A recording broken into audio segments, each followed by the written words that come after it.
आज एसआईआर की प्रक्रिया शुरू होकर 14 डेज हो चुके हैं। इन 14 डेज में बहुत से लोग अभी तक लोगों तक फॉर्म भी नहीं पहुंचे और बहुत से लोग फॉर्म भरकर अपने घर पर रखे हैं। इस तरह की भी इंफॉर्मेशन मिल रहे हैं। मेरी आप तमाम बीजापुर से ही नहीं बल्कि पूरे कर्नाटक से गुजारिश है, जिन जिन लोगों ने अभी तक एसआईआर इन्यूमरेशन फॉर्म को नहीं भरा, जल्द से जल्द भर दीजिए और जानकार को बताकर जल्द से जल्द अपने बीएलओ को दे दीजिए, क्योंकि अब सिर्फ बाकी 16 दिन बचे हैं और इन 16 दिन में बहुत से आपको समस्या को सामना करना पड़ेगा अगर आप देर से फॉर्म देंगे, क्योंकि जो भी बीएलओ है वो इन्यूमरेशन फॉर्म आप देने के बाद वो अपने मोबाइल ऐप के अंदर उसको स्कैनिंग करेगा, आपका पूरा डाटा उसमें लिखेगा, यानी कि उसे भी मेहनत है, फिर घर जाकर वो मेहनत करेगा। तो मैं आप तमाम से गुजारिश करता हूं, जो जिन जिन लोगों ने इन्यूमरेशन फॉर्म भरा है वो जल्द से जल्द अपने बीएलओ को इन्यूमरेशन फॉर्म देने की कोशिश करें। और पहली बात, मैं तमाम कर्नाटक के नागरिकों को, पूरी जनता को कहूंगा कि किसी भी तरफ पैनिक होने की जरूरत नहीं।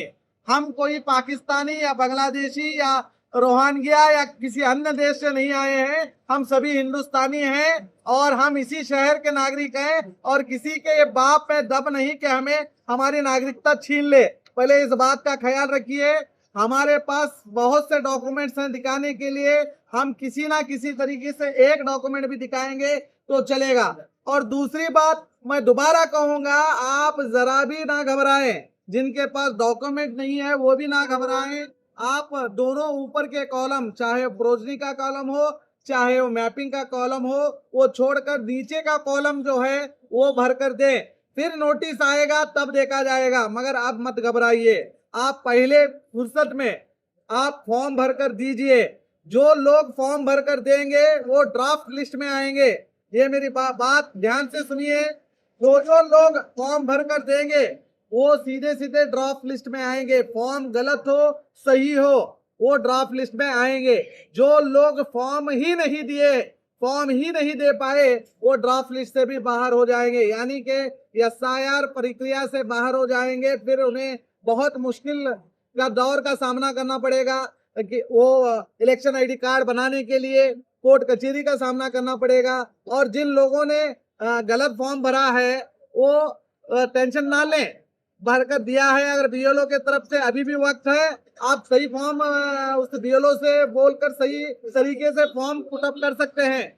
मगर उसके बावजूद भी कोई प्रॉब्लम आ रही है, कठिनाइयों का आपको सामना करना पड़ रहा है, तो भी आपको नोटिस आएगी। नोटिस का पीरियड 2 महीने का है। इन 2 महीने के अंदर आप किसी तरह से भी अपने डॉक्यूमेंट प्रूफ करके आंसर दे सकते हैं। इसीलिए मैं दोबारा आप तमाम से कह रहा हूं कि 16 दिन बचे हैं। जो लोग अब तक फॉर्म नहीं भरे वो जल्द से जल्द भरे, और जो लोग फॉर्म भरे हैं वो तुरंत देने की कोशिश करें। इसीलिए मैं आपको आगाह कर रहा हूं और फिर दोबारा कहूंगा, आप जरा भी ना घबराए। हम हिंदुस्तानी हैं और हिंदुस्तानी ही रहेंगे। जय हिंद।